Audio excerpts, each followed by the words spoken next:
आज बॉलीवुड डायरीज में हम जिस कलाकार की बात करेंगे उनको सारा शहर लॉयन के नाम से जानता है।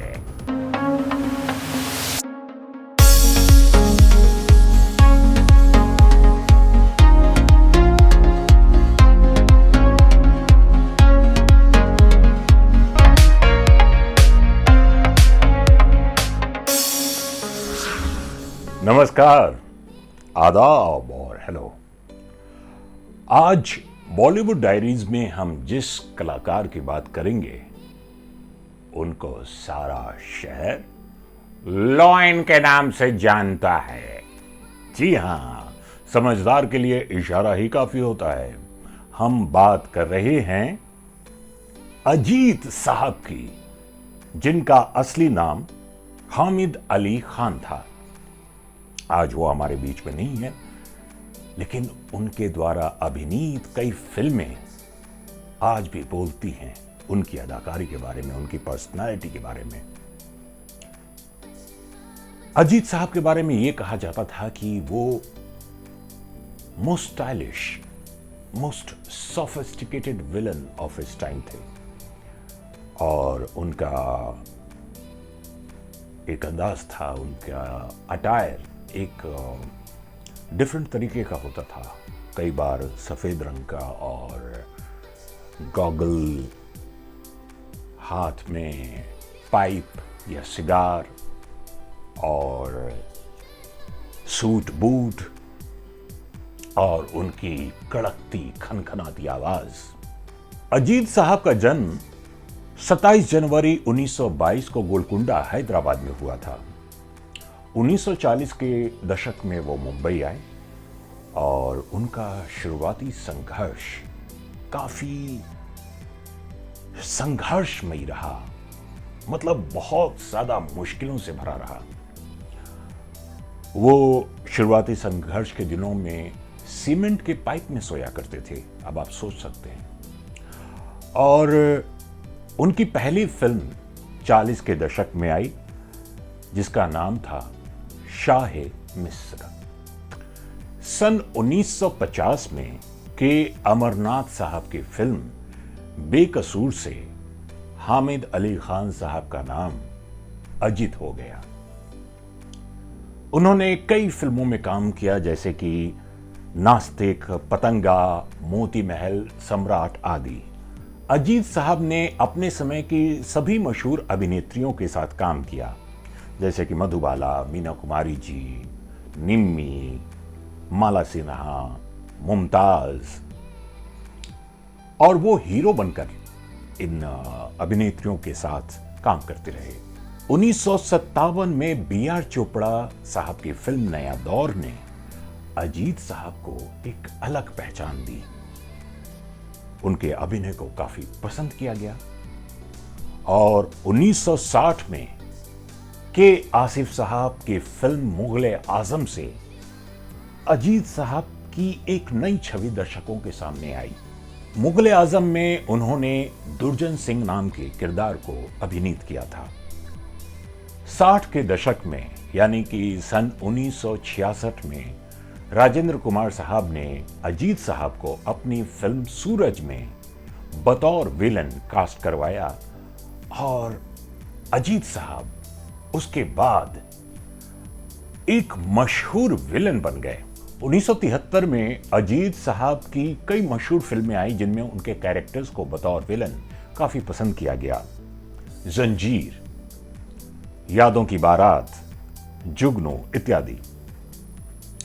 अजीत साहब की यह खासियत थी कि खलनायकी में वो काफी नफासत और तहजीब से पेश आते थे।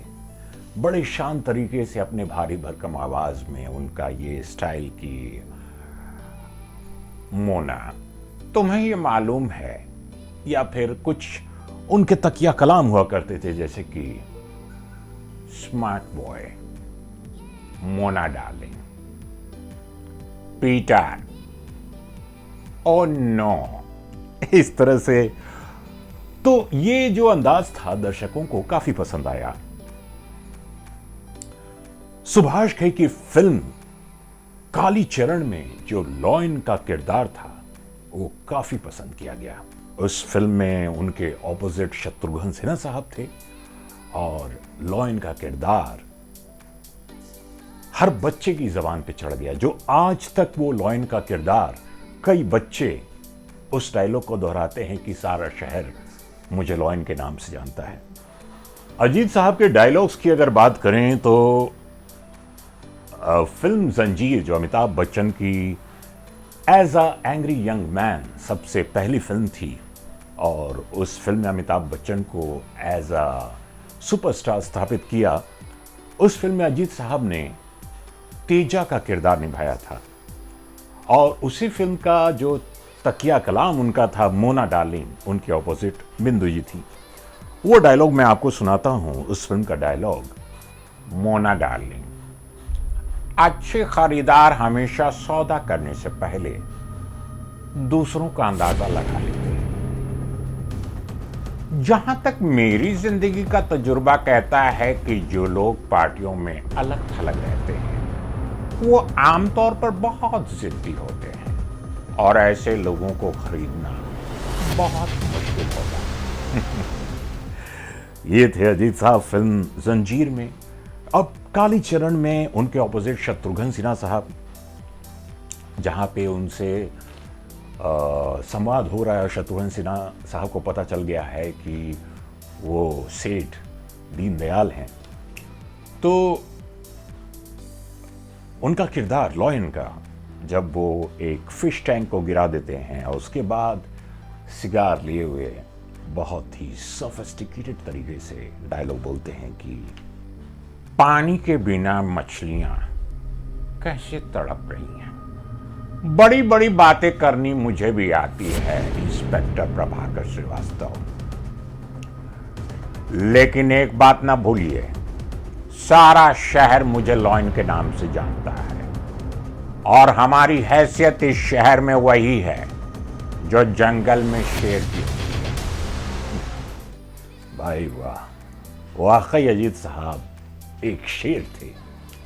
बात हो रही है अजीत साहब के डायलॉग्स की, किस तरह से वो अपने संवाद को डिलीवर करते थे। तो 1973 में जहां तक मुझे ख्याल है एक और फिल्म आई थी, यादों की बारात।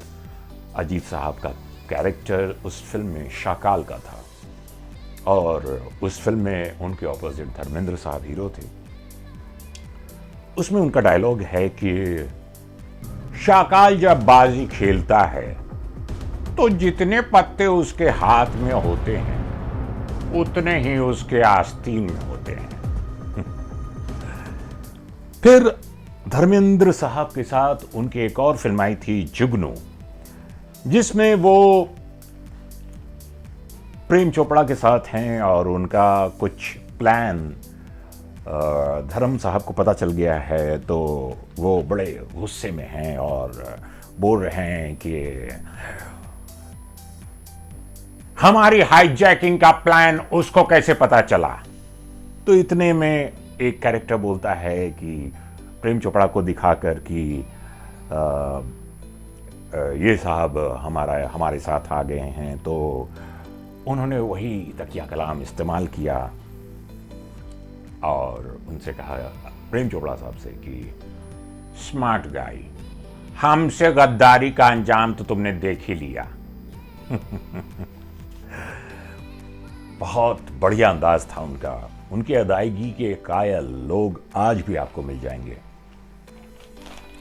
90 के दशक में अजीत साहब ने फिल्मों में वापस जोरदार शानदार वापसी की, जिसमें अजय देवगन की फिल्म जिगर, मिथुन दा की फिल्म आदमी, आदित्य पंचोली और संजय दत्त साहब के साथ आतिश, आ गले लग जाए एक फिल्म आई थी, और राजकुमार साहब के साथ बेताज बादशाह। आतिश में वो संजू बाबा और आदित्य पंचोली को दिखा के एक डायलॉग बोलते हैं जो उनका अंदाज मुझे बड़ा पसंद आया था। वहां पे शक्ति कपूर साहब भी थे, तो वो बोलते हैं कि ये हैं मेरे दो हाथ, बाबा और नवाब। बाबा और नवाब संजू बाबा का और आदित्य पंचोली के कैरेक्टर का नाम था। अब बात करें फिल्म बेताज बादशाह की, तो बेताज बादशाह में उनका रोल खान चाचा का था। उसका एक बहुत ही शानदार डायलॉग है, मैं आपके सामने पेश करता हूं। तारीख इस बात की गवाही देता है कि बगावत की कहानियां कभी गुलाब जल से नहीं लिखी गई, वो हमेशा खून से लिखी गई हैं। तो आज हम बात कर रहे थे अपने जमाने के सबसे मशहूर विलन, सोफिस्टिकेटेड विलन, तहजीब वाले विलन, अदब से पेश आने वाले विलन अजीत साहब की, जिनके डायलॉग डिलीवरी, उनका स्टाइलिश अंदाज आज भी लोगों को याद है। अगले एपिसोड में हम बात करेंगे एक ऐसे ही महान कलाकार के बारे में जिनको लोग उनके डायलॉग डिलीवरी और अंदाज से पहचानते हैं। जाने से पहले मैं इतना कहना चाहूंगा दोस्तों कि अगर आपने हमारे चैनल को लाइक, शेयर और सब्सक्राइब नहीं किया है तो तुरंत कर दीजिए।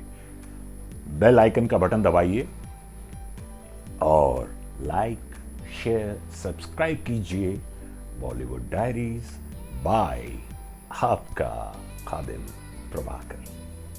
तब तक के लिए हमें इजाजत दीजिए। नमस्कार, tata, bye bye, take care.